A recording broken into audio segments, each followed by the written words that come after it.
Sota was a miserable virgin loser who got treated like a cursed object until the day he discovered his ability to control fate.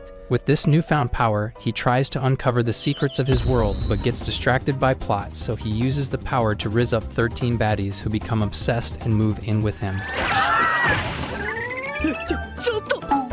It all starts with a girl named Nanami getting to a crossing point where she notices a guy wearing the same uniform beside her.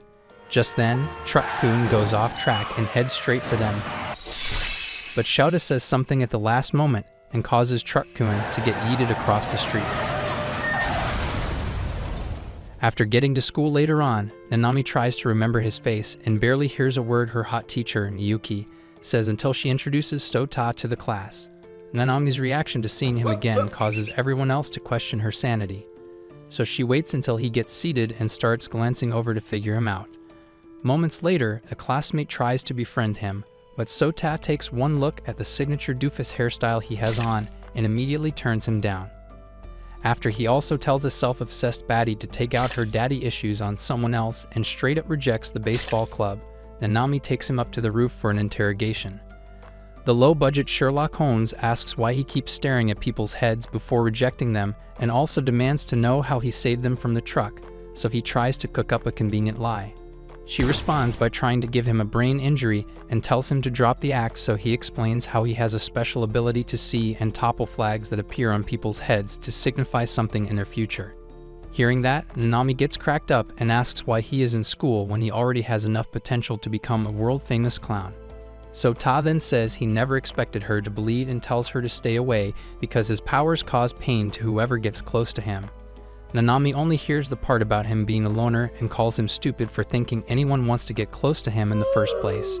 To prove that he is basically a one-way ticket to the other side, he tells her about a cruise liner that sank a little while ago and pulls out a newspaper that named him as the only survivor. Instead of walking away to avoid his curse, she tries to pluck his eyes out and claims he doesn't ever have to worry about seeing a flag on her head because she will never have any feelings towards such a sad excuse for a person. Realizing that she just wants to stick around and help his miserable life, he thanks her and they both get on a first-name basis before going to grab lunch. Just as they start munching, a hottie named Akane shows up to talk to Sota, and he immediately spots the friendship flag, so he rejects her. For some reason, the flag springs back up, so he keeps trying to scare her off, but after using every baddie deterrent tactic he can think of, she joins them to eat and tells him that Nanami is actually a princess. Nanami then tells him not to get his hopes up as she is just the 13th princess of an almost bankrupt nation that shipped her away to save money. Akane then offers to help with anything related to money, as she is the heir to a very successful financial group. After classes that day, Sota and Nanami try to avoid her by leaving early, but she catches up to them and excitedly asks to see his room. He then tells her that it has actually become a dumpster, but she offers to help clean up, so they all get on a train before he takes them to the crumbling wood shack he calls home.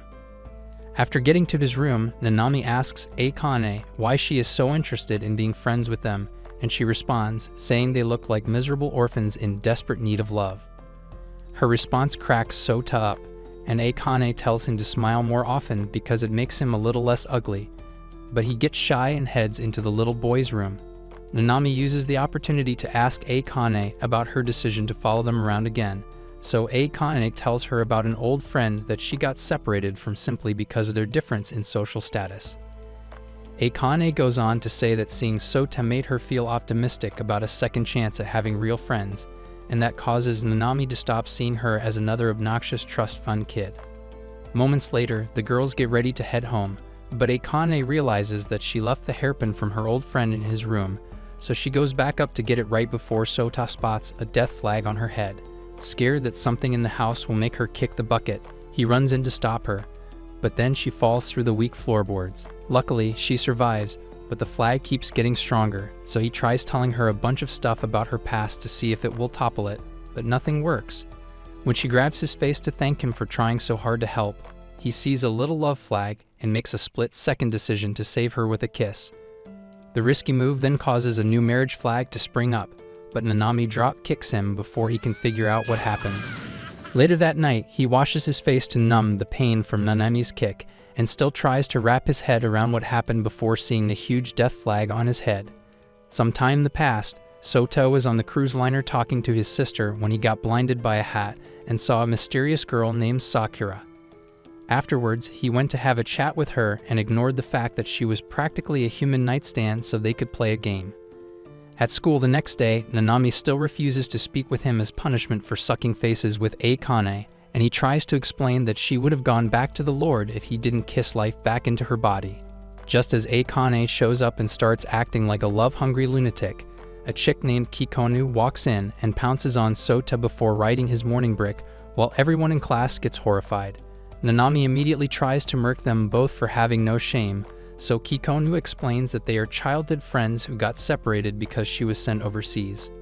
After classes that day, she follows them back to his place and breaks down when she sees that he has been living like a fugitive.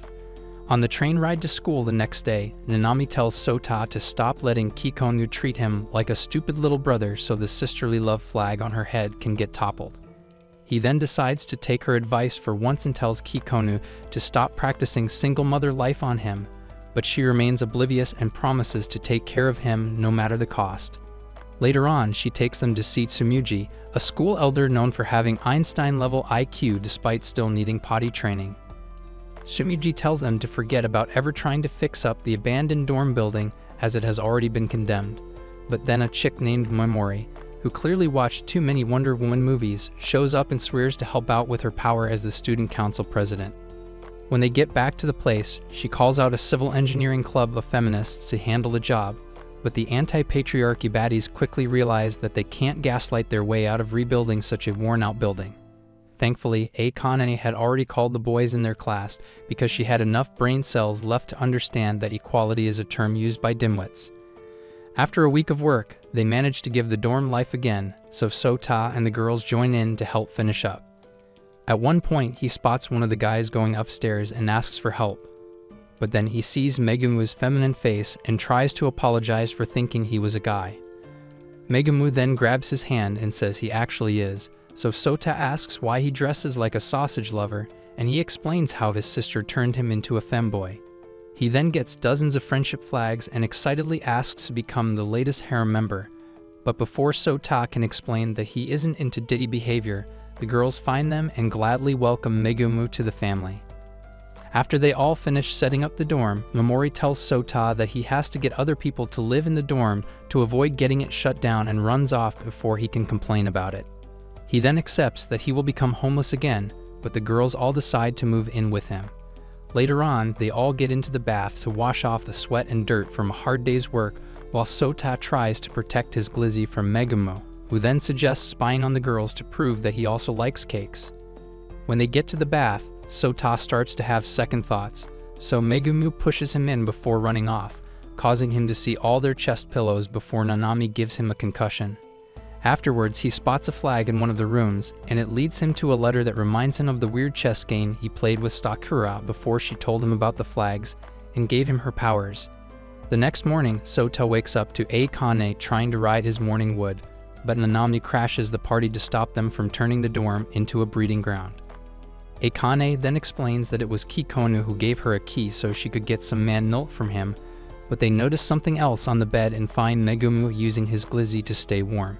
After he also tells them that Kikonu was behind it, the cultured pimp shows up to see if they got railed by him. Just then, they hear helicopter blades and see a military-grade gunship dropping off a pod. They then go out to see what's inside and meet an android named Ruri, but she loses her head before they can ask questions. After managing to get her head back in place, she introduces herself as an assistant android sent by Akane's family to keep her safe from Sota's meat stick. Due to already being late for school, they all hold a meeting to decide on letting her stay, and Nanami warns Sota against trying to turn her into a fleshlight before they all head out. Later on, they meet up on the roof for lunch, and Ruri gets plugged into an outlet to refill the energy she lost while trying to decode Gen Z slang. Just then, Mamoru takes over all the screens on campus for an announcement informing all the students of an athletic carnival to be held for an entire week. After hearing that the strongest team will become the MVP, Kikonu and the girls start coming up with ideas to dominate the carnival with Sota. Moments later, Mamoru shows up to tell them that the dorm will likely get closed down. Earlier that day, Mamoru, who is also the acting chancellor, had a meeting with the school's executive council, who were all pissed off to hear that Sota was living with the hottest girls on campus. She then told them to stop being jealous brats just because they got played in their high school years, but they still refused to accept it. She then offered to shut the dorm down if Sota and the girls failed to win the carnival. Hearing that she is actually the reason their harem is at risk, Hikoku knocks her down and threatens to smash her ugly face in. But Sota manages to calm her down. Mamoru then tells them not to worry because she called for help from a David Goggins fanatic and wishes them luck before heading out to handle other council issues. Just as the girls huddle around Sota to figure out who the trainer is, an arrow almost takes off Sota's nutsack, and Rin introduces herself with a promise to fix Sota's pathetic weakness so they can win the carnival. The next morning, she wakes them all up before sunrise and spends the day forcing them through countless drills before giving the girls a break to focus on Sota. When he stops to catch his breath, she asks how he intends to win when he is clearly weaker than pre-serum Steve Rogers. But he changes the subject and asks if she has ever met a guy that earned her respect. She then tells him about a very special alpha named Sauda that stood up to her years before and became her best friend even after they got separated. After he claims to also have a best friend that calls him Sauda, she decides to text her bestie to tell him about it, but then Sota gets the text on his phone. Realizing that she has been verbally assaulting the only guy she ever loved, she chases him around to apologize and almost falls off the edge, but he saves her. She then gets depressed for not treating him right, but he tells her not to worry about it and ends up causing her sadness to become love. After she tells the girls about it later on and officially becomes the latest member of the family, they get some rest before waking up early again to train for the carnival. Days later, the carnival officially begins, so Rin assigns the girls to a bunch of contests according to their skills, while Mamoru and Sumugi oversee the entire thing to keep track of the winning teams. After Rin, Ruri, and Nanami manage to secure first place in their contests, they go to cheer on Sota as he has to block shots from a Japanese juggernaut. Thankfully, his curse comes in handy and helps him predict the direction of the shot, leading to another win for the team. After Megumo also uses his dump truck to get a lead, Akane returns from a horse riding contest with the Grim Reaper stallion and offers to take Sota to his next contest, but he declines. Seeing how sad she gets, the girls toss him onto the back of the horse, and Akane rides off while he hangs on for dear life. At night, Rin gives them new instructions for the midnight contests, and they all take a break to goof off, but Sota excuses himself to see if his death flag is reducing, but it grows even larger. During his next contest, he keeps thinking about it and loses focus, costing the team their first place position and eventually getting them all the way down to 8th place. The night before the last day of the carnival, the girls hold a meeting to plan a miracle, but Ruri senses some negative vibes and finds Sota brooding in a corner. She then explains how his bad mood is negatively affecting everyone else, and he tells her not to worry because he will be gone soon. She gets confused by the statement and asks for an explanation, so he takes her to the flower garden and tells her about the death flag. Despite being able to topple another person's death flag, he can't do anything about his own and claims to only be worried about how his death will make the girls feel. After telling him to stop the excessive capping, she asks if there is really no other way to stop it, and that reminds him of the battle titles he saw on the letter, so he calls them out. Just then, Ruri accepts the phrase as a special password and connects to a hidden server before saying it has the answer to his problems. He then asks if she can show it to him, so she projects what appears to be a memory of him talking with Nanami, Akane, a version of herself, and a mysterious girl. They all went into the dorm building and followed a secret passageway before getting to a special door that led to a girl. The projection closes out, and Ruri tells him that the file was created decades ago, so he asks if she had been in operation at the time, but she claims to have only been built 2 months ago. He then decides to focus on winning the carnival as the secret passageway might still be in the dorm, which means he can't afford to have it closed down. The next day, he pairs up with Nanami for the final relay race and tells her that he used his pickup lines to give the other girls victory flags, so all they have to worry about is winning the race. He then realizes that he can't actually raise a flag on her, but he doesn't get enough time to figure it out before they start the race. They manage to keep the lead right until they drop the ice block on the table, but Nanami trips and gets her leg bruised up. She still refuses to back down, but the pain slows her down long enough for the other teams to catch up. She then starts to apologize for wasting all his efforts and being too brain dead to get a flag raised on her head. but Sota still refuses to accept defeat and picks her up to finish the race. Rin's insane training pays off and helps him get back to the top, but they cross the finish line at the same time with another team and end up in second place. They then meet up with the others, and Sota accepts his fate. But then Maimoru shows up with the senior executives, who commend their teamwork and promise to keep the dorm open because they still won MVP of the carnival.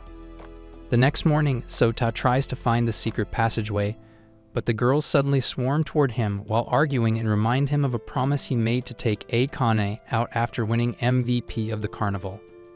They all get jealous and try to get their own dates as well before deciding to take turns. Nanami then claims to want no part of their shameless obsession, but they pull her aside to plan it out. After the meeting, Nanami goes up to his room to say she will never be interested in going out with a walking death wish before asking him to buy her a special cake. Later on, Sota meets up with Megumu for the first date, and they head to an arcade where he spends hours working the claw machine before finally getting a stuffed bear. Just then, he spaces out and tries to figure out why a flag appeared over the letter, but Megumu snaps him out of it to finish their date. They then head to a cafe to get sundaes, and Megumu challenges him to an eat-off. After a few minutes, Sota finishes his cup, while Megumu starts to regret coming up with the idea. To save his belly from imploding, Sota decides to help him finish the cup, but then he gets some of it on his face, and Megumu reaches in so Sota can lick it off. Everyone in the cafe suddenly gets kiss flags on their heads and eagerly waits for Sota to suck faces with him, but he disappoints them by cleaning it off with a napkin. After surviving the confused femboy, he meets up with Akane, and she takes him to a nearby river for a canoe date. When they get to open waters, her usually high confidence vanishes due to being so close to his face. She tries to show off her paddle skills and almost capsizes the boat, so he suggests paddling together instead. Just then, she slips and he manages to save her, but the water causes her plot cannons to become visible. Several minutes later, they get to her family's library, and she takes him to the spot where she got separated from her childhood friend, just to thank him for helping her experience true friendship again. With Akane satisfied, he heads over to a park for Rin's date, and they both reminisce on the times they had fun together as kids. After seeing one of the pictures from back then, they think back to that evening because they had challenged each other to reach the top of a smokestack, and Sota wanted to seal it in the history books with a pissing contest. Despite knowing that her stream goes in a separate direction, she went ahead with it, but the memory becomes too embarrassing and causes her to pass out. He ends up having to carry her, and that ruins his date with Kikonu, so they head back home. After tucking her in, he goes over to Kikonu's room to apologize, but she makes him lie on her thigh and takes him back to the day he promised to become her younger brother. Later that day, the girls get into the bath and thank Nanami for giving up her opportunity to go out with him since it gave them more time. But she keeps acting like it made no difference. Meanwhile, Sota leads her cake by the door before Ruri takes him to the secret passageway and explains how she had to drill it open as they make their way inside. After getting through the door, they find a box and nothing else, so he tells Ruri to leave it alone so they can get some rest. He then spots a huge crack, and Ruri tells him that it leads to the forest. But then a blinding light suddenly begins to shine through, so he tells Ruri to keep the girls safe before running through it and climbing out of a well to see a lightning-powered chick named Mei.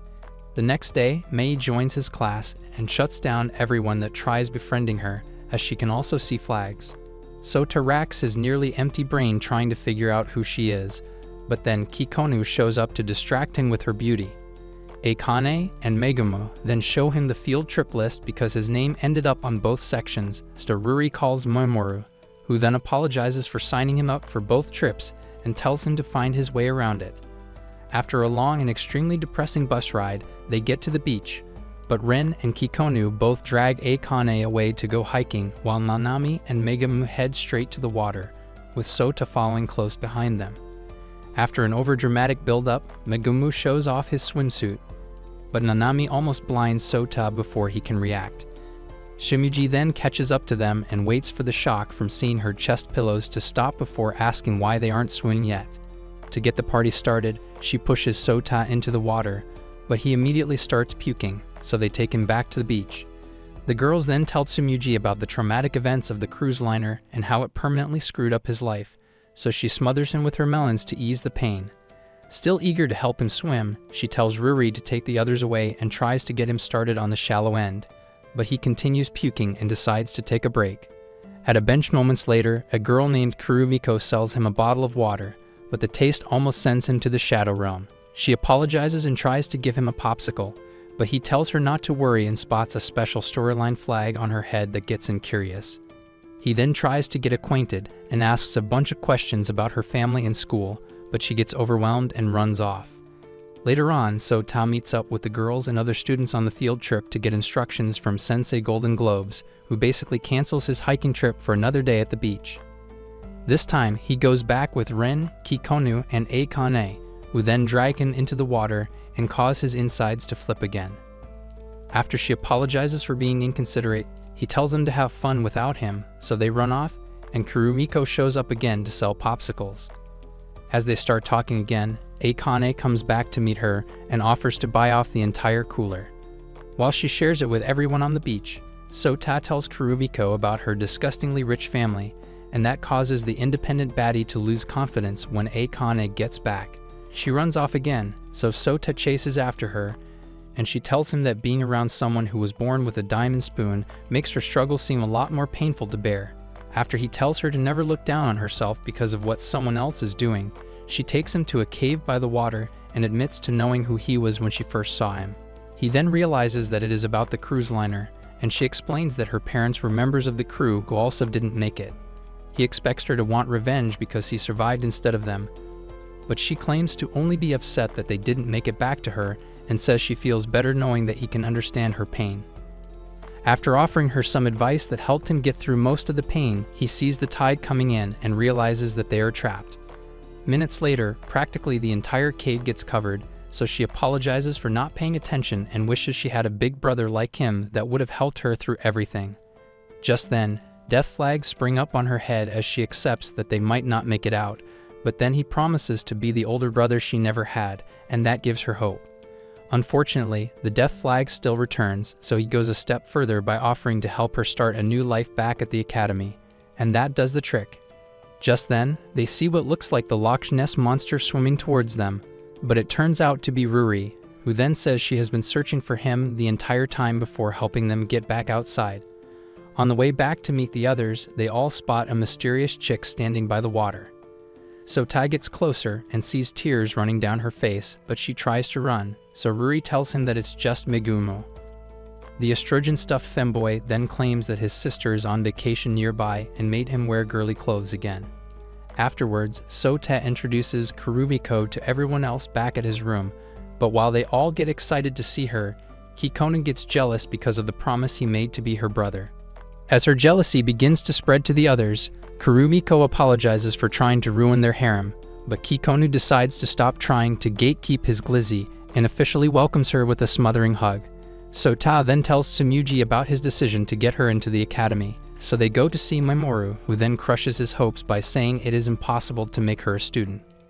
To motivate her, Tsumugi makes Sota agree to go on a date with her in exchange for pulling a few strings, so she accepts. The next day, she stuns Sota with her dress before taking him to a nearby stream for the date. Seeing that she still doesn't have a flag, he decides to let his guard down for once, but that causes her to think he doesn't even like her. After she apologizes for not being like the girls he is used to and says she can't do anything to change the way she is, he tells her to stop thinking less of herself because she at least knows how to live in the moment. Sensing the sadness in his tone, she comforts him with her chest pillows, and he finally sees a love flag on her head. She then promises to do anything to make him happy and spends the rest of the day trying to get Kurumiko admitted into the academy.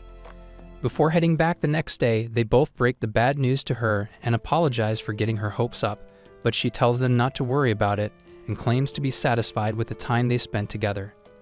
Later on, they get back to the dorm building and find her waiting inside, thanks to Mei. After Mei tells them how she hacked into the student database to make Kurumiko a student, Mamoru and Tsumugi announce their decision to move into the dorm, and Mei gets up to leave, but Kurumiko convinces her to move in as well. The next day, Sota finally gets a chance to speak with Mei on the roof, and she explains how the powers he got from Sakura are extremely dangerous before asking for his plans with them. He then tells her about his death flag and says he plans on figuring out the truth of their world after toppling it. To speed things up for him, she opens up a portal to an alternate dimension where he runs into versions of Kikonu and Rin that have never seen him before. Mei then takes him to the day he first met Nanami and makes him watch the truck smash her so he can understand how powerful he truly is. After making him see what should have happened to the others as well, he ends up on the cruise liner and spots who he thinks is the version of himself from that day. After seeing that it is actually Miyuki and asking if she knows about the dorm, she tells him that her great-grandfather went missing in the secret cavern. He then realizes that she is in a completely different timeline and gets separated by a wall of flames, but she finds hope again and promises to survive before Mei pulls him back. She tries to explain how he can basically play around with fate, but he suddenly starts losing blood, and she realizes that the death flag is trying to end him. To save him, she grabs it to drain its effects, and her desire to save him causes a love flag to spring up in the process. After managing to suppress it, she gives him a kiss and promises to stay by his side.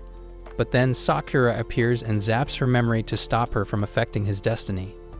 Moments later, he wakes up on her thigh and gets confused, so he starts asking questions to understand what happened. But her equally confused response to everything makes him realize that she doesn't even know about the flags anymore. Days later, Kikonu treats Sota to a soothing nap on her front porch, while Rain gets jealous and keeps trying to make her stop. After Kikonu reminds her that they might not get another chance to spend summer break with him, she joins them to have some watermelon before Ruri drops out of the sky and abducts him. Minutes later, they get to Akane's family estate, and she apologizes for nearly giving him a heart attack before going to get her nuts and bolts tuned up. Akane then takes him inside, and he takes a moment to really come to terms with how unbelievably wealthy her family is. Scared that her luxurious life might make him insecure, she begins to panic and tries to tell him that she is still the same love-struck dummy he knows, but he tells her not to worry and promises to treat her like he always has. Afterwards, they try to enjoy some tea, but the other girls all show up at the same time to make sure he is okay. After apologizing for having him abducted, Akane treats them to a royal meal, but Kuruiko gets overwhelmed by the fancy set and asks for help, so Sota tells her to copy whatever Akane does. Due to also being a bunch of broke freeloaders, the others also copy her every move and end up ordering a Gym Bros dream dish for Sota. By sundown, he tries to relax in the bath and sees someone step in, so he goes to meet them, expecting it to be Megumu. After getting close enough and seeing Rin, they both try to hide their goods and argue over who should be in the bath until she hears the others coming in and pulls him behind a rock to hide. He tries to thank her and finds her in a vegetative state as the trauma of him seeing her chest pillows begins to catch up. He tries to snap her out of it, but she freaks out and ends up attracting the other girls. While she keeps them busy, Sota then uses the opportunity to get out so they don't drain his nuts until they fall off. Later on, Nanami gets a call from Akane and gets shocked when she sees them all having a pillow fight, so she makes them get a flight to her home country. After taking a pillow to the face, she leads them to the royal train for one last trip to the palace, and Akane tries to feed Sota after they get seated. Just then, a mini Ruri jumps out with Akane's melon wraps on her head and explains that her main body is still in maintenance. A few minutes later, Sota finishes up in the men's room and is just about to head back when a princess named Hakue shows up with her guard maids and gets excited to see someone from Japan for the first time. She then takes him aside to talk about the culture until Nanami comes looking for him and almost crushes his nutsack for rizzing up her sister. Seeing that they act formally with each other, he asks why, so Nanami explains how their dad gave birth to dozens of kids with different baddies by pumping loads faster than Johnny Sins. Before he can ask more questions, Ruri 2.0 shows up and tries to take Hakue out, so the guard maids do their best to fight her off while Sota escapes with the girls. After Terminator Ruri takes out the maids, little Ruri shows up and explains that she is probably a hacked newer model before promising to stop her. Ignoring her currently meaningless existence, she keeps chasing after them and almost blows off Sota's head with a photon blaster. Realizing that they are on the last car in the train, he flips the lever and smashes the brake to separate them, and Terminator Ruri gets shut down by a mysterious swordswoman. Sota and the girls eventually get to a town nearby, but Hakue keeps getting scared by the peasant lifestyle of the commoners, so they wait by a fountain, hoping to get help soon. Nanami then tells Sota that their father is suffering a terrible illness, which would explain the assassination attempt, as they both have rights to the throne. Just as she mentions something about an organization called the House of the Seven Virtues, a squad of cloaked knights shows up with the masked lady to take them to the castle. Minutes later, they get there, and the rest of the girls all swarm around Sota to make sure he is safe before asking why he is suddenly close to Hakuya. They keep talking about what happened until the crown prince, Elias, comes out to see Hakuya and Nanami, who then explain that he is their older brother. After making sure they are safe, he thanks Sota for protecting them and heads back inside to have a discussion with the masked lady. He had apparently leaked out information on the royal train's route on purpose to lure out anyone looking to seize the throne and got help from her. He then asks for the secret her organization has used to keep their nation safe for centuries. But she reminds him that they protect the entire world and teleports herself away. At the time, Sota tries getting the girls to leave his room, but they all refuse, and Hakuya decides to watch TV for the first time. Her show suddenly gets interrupted by Elias, who then informs the entire nation of the king's passing. He further explains that he actually passed on earlier that day and claims that he delayed the announcement because of the assassination attempt on the train. A reporter then asks why the girls were targeted, so he tells them that they are actually his daughters, which means that they will become queens after him. After holding a funeral for the old king, Hakuya and Nanami apologize to the rest of the gang for a sad summer trip, but they all promise to help her get through the loss.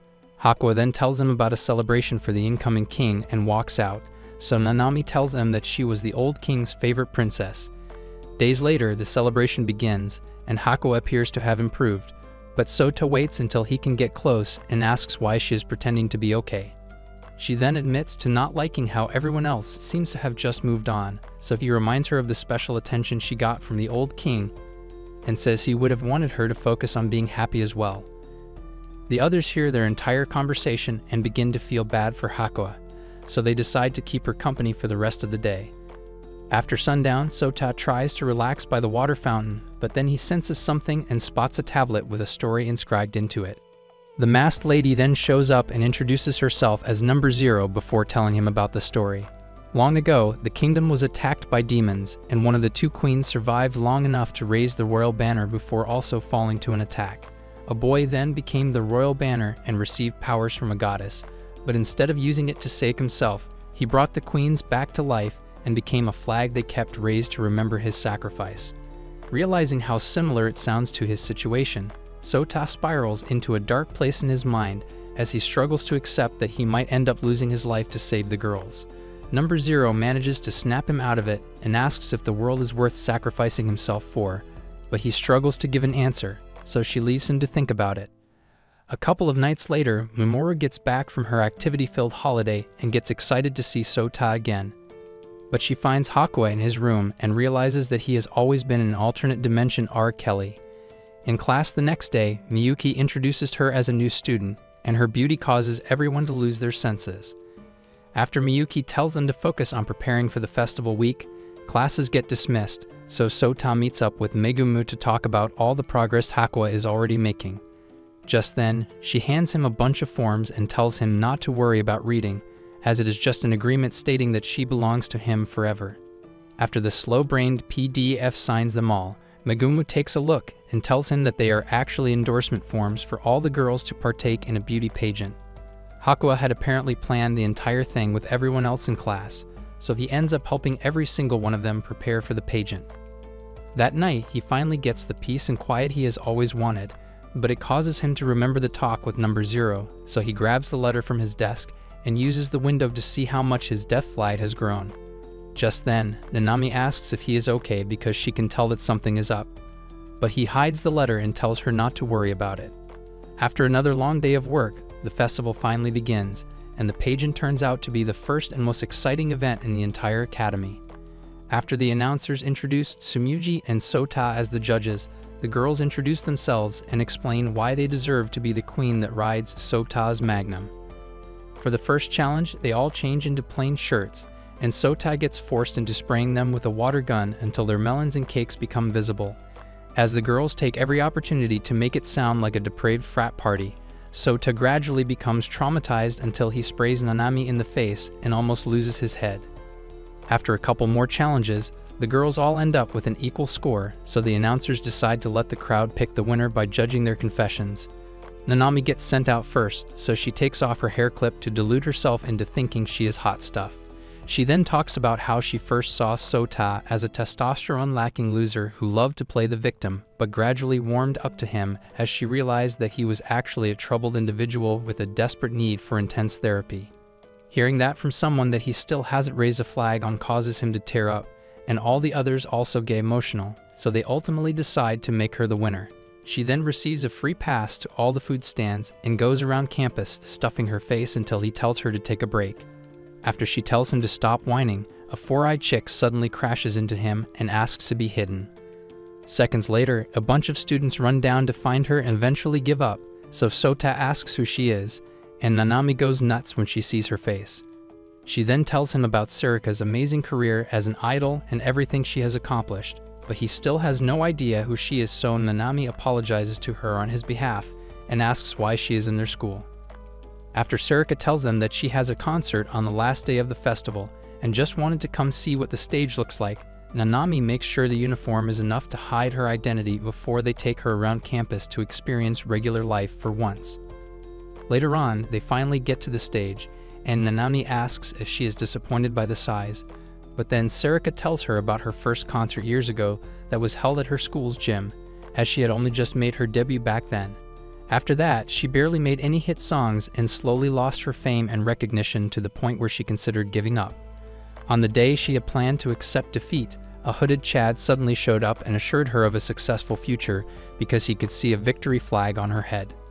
Sarika then apologizes for talking too much and tells them both to be at the concert before running off. Nanami then asks Sota if he was the hooded Chad, but he tries to play dumb, so she grabs his shirt and threatens to permanently destroy his baby maker. He immediately admits to it and tells her that he was actually planning to end himself when he saw her and decided to use his powers for the first time. After asking why he stopped using his abilities like that, she tries to shake his head off for having a deeper connection with Sarika than she can ever imagine. Later on, they get back to the dorm, and she calls everyone out to yap about how ready she is for Sarika's concert. But they all get changed to show off their outfits, so she runs off to sulk in a corner. On the night of the concert, Sarika takes the stage to greet them all, and her voice causes Nanami to lose her senses for a moment. As she starts to sing, Sota simply watches until he sees a light flag on her head before everyone else gets one and essentially transfers their energy to her. Using his powers, he manages to draw out the same light and realizes that it may be enough to stop the death flag, but then everyone gets frozen. Just then, number 0 shows up and tells him that the numbers all over them are because their world is actually a virtual one, as well as all the others he has been to. After explaining how scientists in the real world created their virtual worlds and placed them under the control of an AI, she tells him that the same AI is trying to take over, which is why he got Sakura's powers, as he is destined to stop it. Hearing all that, he realizes that he might never be able to topple his death flag, but then she also tells him that remaining in his current world would cause it to crash because his powers are too much for the server. After the concert, Nanami and Akane begin searching for him to get a dance, while he gets back to the dorm and says one last goodbye before leaving. At that moment, Nanami feels something leave and suggests searching for him elsewhere, but then Akane asks who the Sota she keeps mentioning is. The next morning, internet and traffic control networks begin to fail, so number 0 sends Sota into the server supporting all virtual worlds. In there, he sees a bunch of mutated angels who claim to be extensions of the AI trying to take over before blasting him. He easily survives the blast encounters by giving them all death flags that obliterate them in an instant. But a new horde appears, so he takes off to fight them in the air, while number 0 watches to help him navigate the landscape. At the time, Nanami is in class trying to figure out why no one else knows who Sota is. After Akane's sudden amnesia, she asked all the other girls, and they all said the same thing. She took them back to the dorm to see Sota's room, but it was locked and they told her it had been sealed off after Akane's floorboard accident.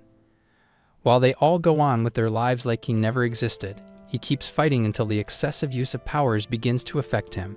Seeing that, number 0 tells him about the main server keeping all the virtual worlds active and makes him focus on defending it to keep the girls safe from extinction. By then, months have passed in their world, and it eventually gets to graduation, at which point they find out that the dorm is to be demolished after Mimoru leaves for college. After they all decide to move out of the dorm and start heading home for the holidays, Nanami runs back to find something, and Akane realizes that she is forgetting something important. Nanami reaches Sota's room and manages to break down the door, but all she finds is the letter in his drawer, so Ruri shows up to help her uncover the truth. With a kiss, she sends her into a private network space where she meets a version of herself that claims they are Sota's older sister in the real world. She goes on to explain that the House of the Seven Virtues was established to help their kingdom reign supreme by controlling the rest of the world's information through countless simulations of the real world, but the AI they built to handle it went AWOL, and they couldn't control it. This caused them to develop an interest in Sota and led to his mind being sent into millions of virtual worlds to find the one where he would get the powers needed to stop the AI. Hearing all this, Nanami asks why she didn't stop it, and she tells her that they are actually halves of the same person who got split in two by number 0 for trying to interfere. While Nanami became a decoy sent to watch over him without knowing, she got trapped in a server and eventually managed to escape into Ruri's body, where she remained dormant and could only bide her time to get stronger. To finally become whole again, they merge, and she returns to his room with Ruri before Akane and the others show up to help. She then takes them down into the tavern and explains everything before they all grab the box to help Sota. At the time, he has just seen an entire sea get filled with defeat flags and senses his death flag getting stronger before the cruise liner appears and tries to nuke him with a blast. Thankfully, he gets saved by Nanami before the others also get transported into the server to fight beside him. After seeing that even Sarika and Miyuki made the trip, he asks why they came for him, so Akane reminds him of the love he helped her and all the other girls experience. They then take turns destroying the AI until it begins to absorb them all into the ship. The next moment, it charges up and lets off a blast that takes out everyone except Sota, who then gets pissed and charges in with the power of his death flag to stop its energy beam from reaching the main server. While struggling to push back against its blast, his mind gets sent to an alternate reality where he and the girls end up on the cruise liner as it sinks. As they try to find a way to the life rafts, he spots a girl all alone and tries to help her, but another blast covers the entire area with smoke and causes them to get separated. The girl then introduces herself as Laplace's demon and somehow already knows his name, but before he can ask how, a man calls out to him for help. Sota rushes over and manages to lift the table off his back. Just then, another engine blast rocks the ship and causes Sota to get trapped by debris, so the man promises to get help and runs off, leaving him with Laplace's demon, who then taunts him for trusting that the man will actually come back for him. Sota's hopes quickly turn to despair as he realizes that it might actually be over for him, but the man returns with a couple of others and the girls to help him. In the process of trying to help him, another blast knocks a pillar down towards them, but Laplace's demon freezes time at the last moment to give him an ultimatum. To save them, he has to take all of their death flags into himself and live with despair and hatred for the world, while they will survive and have no memory of him. Not ready to see them die, he accepts and absorbs all their death flags into himself before the pillar drops. Back at the fight with the AI, he realizes that he has to sacrifice himself and get wiped clean from all their memories, but he decides to go ahead with it and begins to break apart as he uses every ounce of energy left.